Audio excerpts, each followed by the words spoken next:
Hello, Katie J here, recording from Costa Rica. And today, for the Monday messages, we are going to talk about what to do when someone triggers you, how to handle toxic people in your life. So this question came straight from my Instagram community. Someone mentioned a situation at work where there was someone at work being let go, and this person ended up lashing out at the other people who were handling the situation, verbally being very abusive. So I want to talk about this topic kind of in relation to that situation, but also just being triggered in general and how to handle that. So this video will not talk about what is a trigger, and it's not really gonna go into the nervous system and what happens when you are triggered. That could actually be an entirely separate video. But what I am gonna talk about are some both spiritual, mental, emotional, and practical steps you can take when you feel that you are being triggered.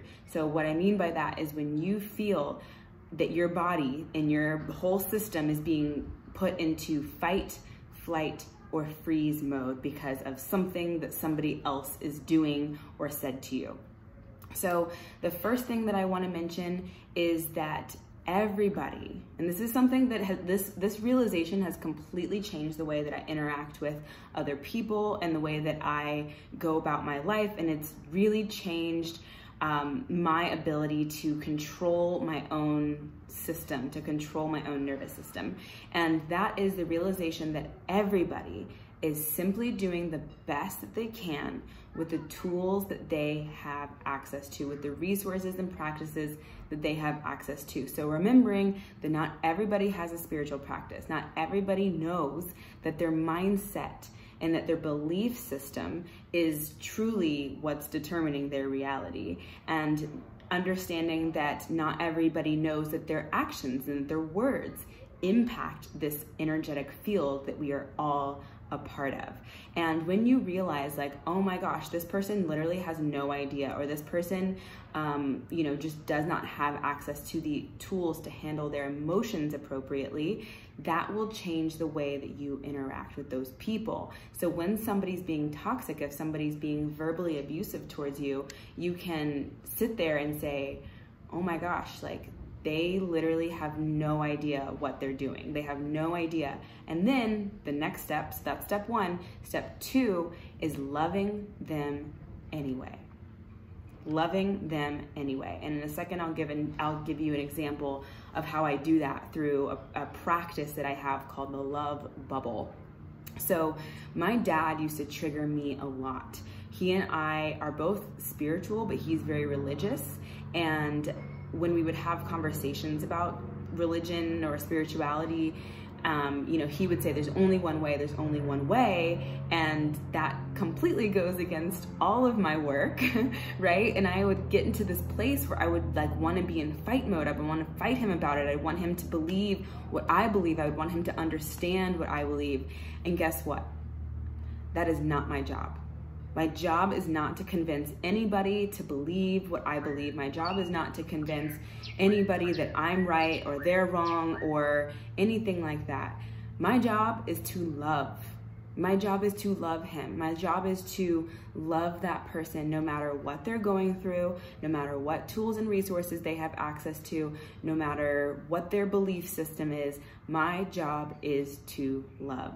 And that has been a game changer for me, because when you are the most loving person in the room, when all you have to give out is love, you are also the most powerful person in the room.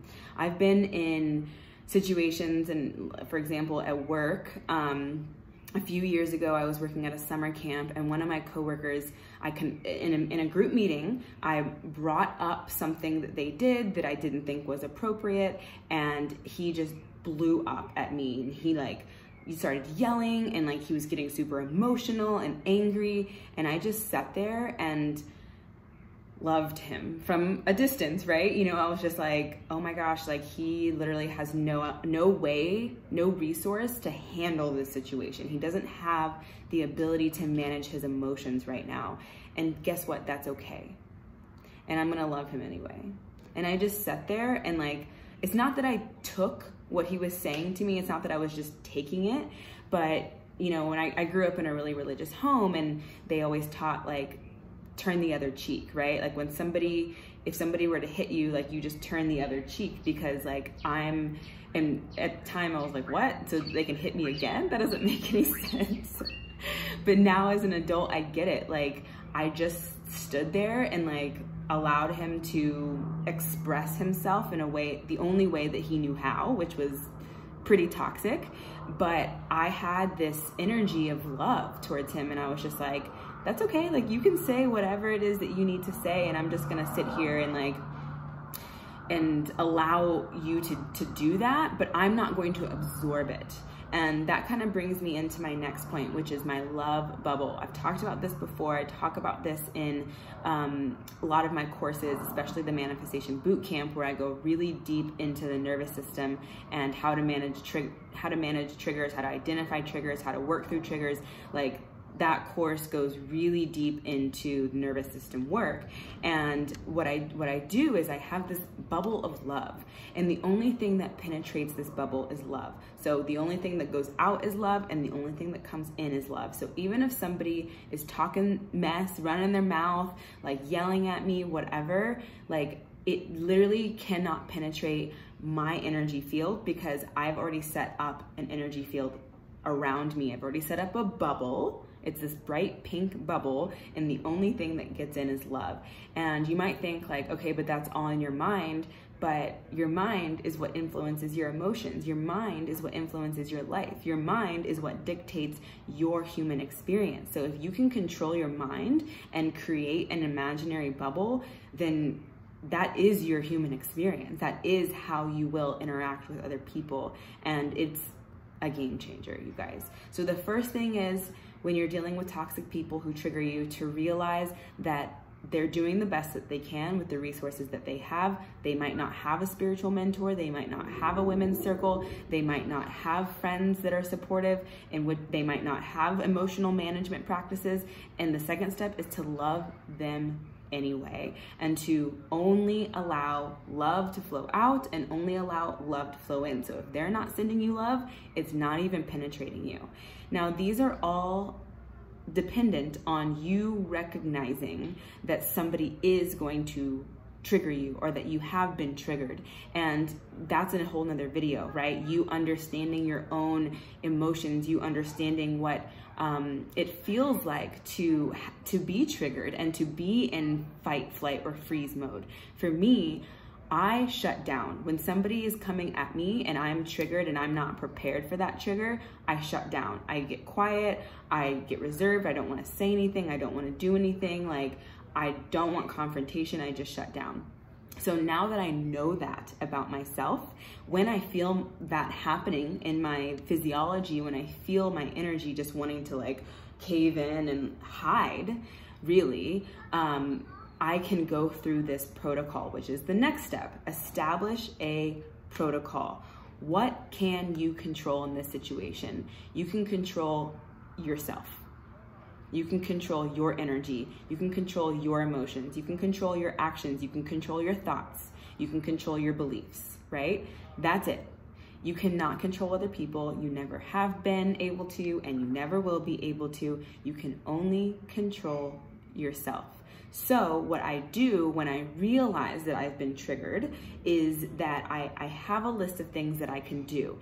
I have 2 lists. So this is your homework assignment after watching this video. Create 2 lists. One list are things that you can do by yourself, meaning you don't need anybody else to do these things. So my list is dance. An example from this past summer, I had to break up a dog fight, literally pulling, like this one dog was like pinning, fortunately my dog was not involved, oh my gosh, but this one dog had another dog pinned by its neck and was just like pinning it against a tree, and everyone was like screaming and running around like trying to figure it out. And I had just recently learned that you have to pull on a dog's back legs to get them to let go, because they cannot maintain that bite when their back legs are off the ground. They just don't have enough traction. So I digress. But after all of that like traumatic screaming and blood and whatever happened, I danced. I went back home and I was like, okay, I am in fight mode right now. Like I was ready to really get this dog off of the poor victim. And I went home and I danced. Dance for me, like the way that I move my body when I dance is like, especially when I've been triggered, I can use that. Literally, I can use my physical body. I can use my physical body to change my physiology. And some people like to go on runs. Some people like to work out. Some people like to meditate. I do that too. Mantras, journaling, whatever you have to do to take your body out of that fight, flight, or freeze mode and back into calm, collected mode. So to create one list of things that you can do by yourself, and I've already kind of told you guys this, but anything that you do to move your physical body will be super effective. Like that is probably one of the most effective ways that you can get out of your stressed out mode and back into calm, cool, collected mode. So create a list of things that you can do by yourself, and then create a list of things that you can do with other people. So maybe that is calling a friend or a mentor or a parent or something like that, getting a massage, anything that you might involve other people in to help you get out of that stressed mode and back into your normal state of being.